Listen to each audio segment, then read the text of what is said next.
Did you know you can create a ghosted image through texture?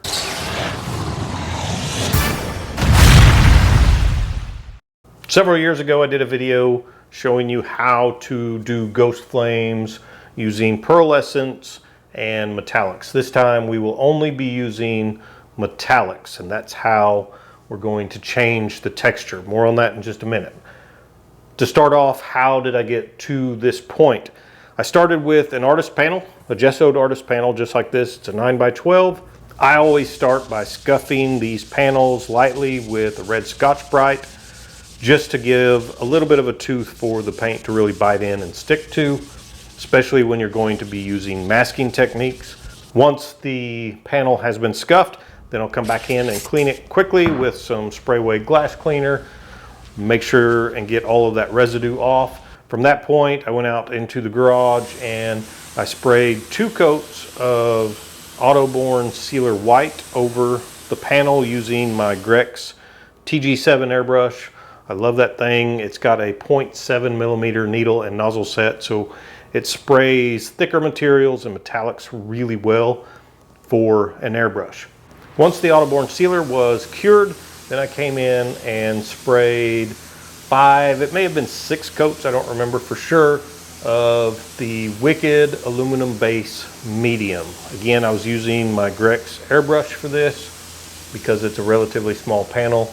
Then once the metallic base was dry, then I came in and hand masked off some quick flame licks. I didn't spend a lot of time on this. It doesn't look fantastic, but in the previous video I was using just a computer cut vinyl mask just to speed the process up. So I thought this time I would show you guys how I actually hand mask out the flames and then lay transfer tape over that and then cut out the areas that need to be sprayed with color next.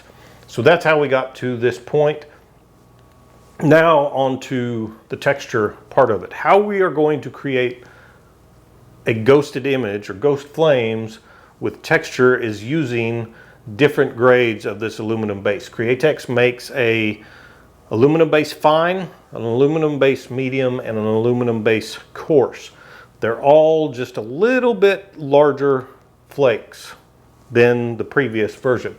So we started with the medium aluminum. So I don't want to use any more medium aluminum, but we can use the coarse and the fine. I'm going to throw one other little trick in here. I want to put a little bit of a pinstripe, like a 1/16 inch pinstripe around each one of these flame licks. Obviously, if I came in and hand striped that later, it wouldn't really be ghost flames if I was using a contrasting color. So I'm going to use it with the coarse, the aluminum base coarse. So the first step is to come in and just spray some of that coarse silver around the edges of all of these flame licks. And I've actually already recorded this, but I have a camera malfunction, so you might see there's already a little bit of coarse paint on here. I'm going to go very lightly on this application because I don't want a giant tape edge. So I'm going to spray it with my Iwata HPCS because this airbrush should spray this coarse flake just fine. Again, I'm just trying to hit the very edge. I don't need to cover everything.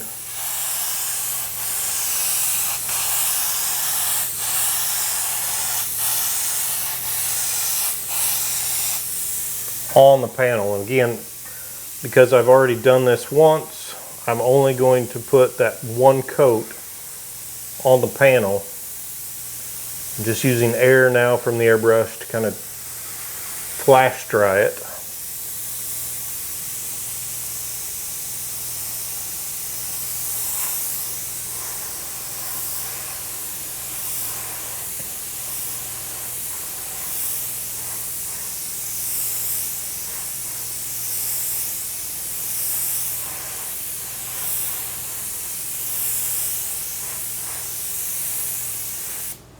That looks pretty good. So I'm going to give this about an hour to dry before I mask over it, and we'll go from there. So this has had plenty of time to dry now. We're good to move on. And just as a side note, the pinstripe is completely optional. I just wanted to show you another trick that you can incorporate into something like this. You could easily just spray all of this with either the aluminum coarse or the aluminum fine, unmask it, and you will have the effect. So this pinstripe is just a little bit extra. Another little tip is when I'm spraying through a fan-tipped airbrush, whether it's like an Iwata TH or the Grex TG7, I don't reduce my paint the same as I normally do for artwork type airbrushing, what I normally do on the channel. I keep the consistency closer to what I would use in a spray gun or even a minigun. I don't necessarily keep track of exactly how much reduction I'm putting in there. I can't say, yeah, it's 10 or 20% reduction. It's still a feel by eyeball, more or less. A good tip though is to keep the consistency to where it's streaming off of your stir stick when you pull it out of your mix cup. That's usually pretty close to what I want. I may need just a touch more reducer, but that's what I'm looking for when I'm mixing up a color to spray out of a fan-tipped airbrush. So the next step is to come in with the 16th inch fine line tape, and we'll start masking off our pinstripe. So this is an FBS 16th inch fine line tape, and the idea here is I want to be on the very edge of the 1/8 inch orange vinyl that I used to mask off these flames to begin with. It's a little bit of a tedious process, but just take your time.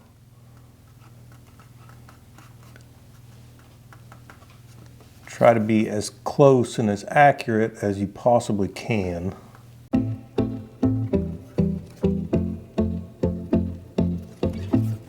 Make sure the tape is burnished down.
Here's another pro tip for you. I can just about guarantee you that my accuracy is not 100% with that 16th inch fine line tape. What I mean by that is there are probably little slivers of areas where you can still see some silver showing through the orange vinyl tape and the yellow fine line tape. So the way we combat that is to come back in and tape over this one more time just to make sure there are no areas where paint can get in between these areas where we don't want it. For that, I'm going to use just regular 3M automotive masking tape. This is an 1/8 inch tape. So the main goal here is I don't want to overlap or go over the yellow tape to the inside of our flame licks. I just want to overlap, close the gap, any gaps that may be here, between the orange tape and the yellow tape.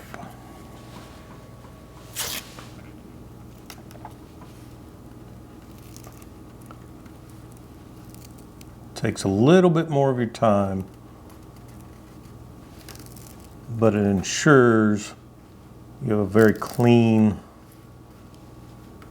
pinstripe in the end.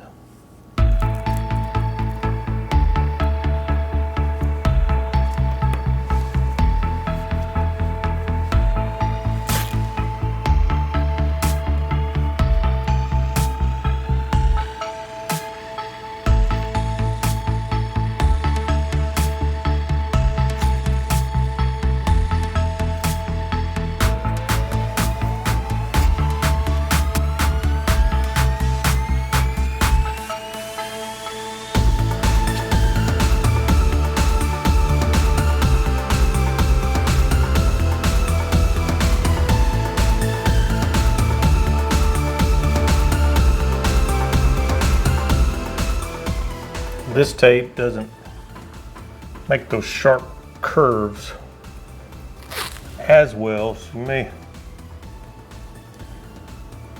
need to add a piece on the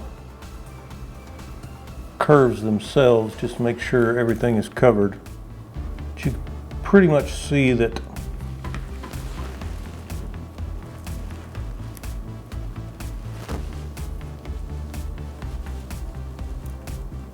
the orange vinyl tape has pretty well disappeared.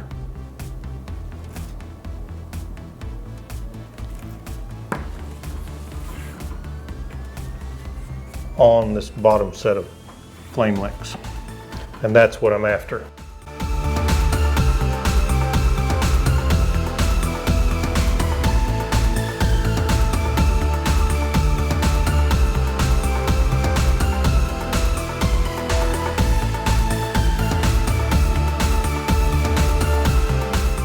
So at this point, we're ready to spray our final color. We've already used the aluminum medium and the aluminum coarse, so I've got the aluminum fine mixed up, and I'll spray that using the Grex.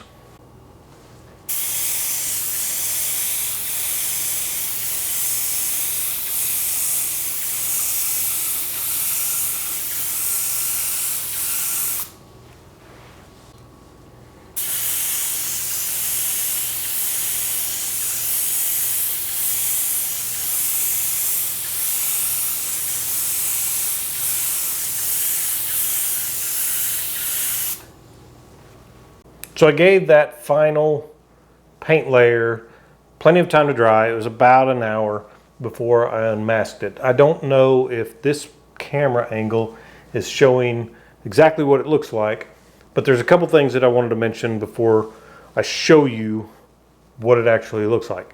One is, you probably noticed that those last two coats of paint were very, very light. It doesn't take much. You're working with the exact same color throughout this entire process. The only difference is the size of the metallic flakes. That's what changes the texture, and that's what creates this effect. I can't feel a tape line anywhere on here, and that's exactly what you're looking for, because that means it's going to be very easy to clear it and you'll never feel anything. You won't have to clear it more than once unless you want to do a flow coat. The other thing that I was going to mention that I didn't mention earlier is normally when I'm working with a silver or the aluminum base coats, and I know that I'm going to be masking over the top of them, I like to mix them with a little bit of either UVLS gloss or the 40-30 balancing clear. Personally, I use UVLS gloss. What that does is it gives a little bit more binder into the paint. It makes it a little bit more resilient, especially when you're going to be masking over the top of it. So I'll add 2 parts of the aluminum to 1 part UVLS, and then I'll reduce it in order to spray it. So here's what it looks like, obviously without any clear on the surface, but you can see how it really flips depending on the light source. Now this probably isn't a true ghost flame, at least what I think of as a ghost flame, because depending on the light, you're probably still going to see it to some extent. It's very, very subtle. So it's not a true ghost flame by my definition, but it's a pretty cool effect and it's a good tool to have in your toolbox. So I hope all of that makes sense. I hope you got something out of this. If you did, remember to like, subscribe, and share. I'm Trevor with Wicked Art Studio. I will see you next time.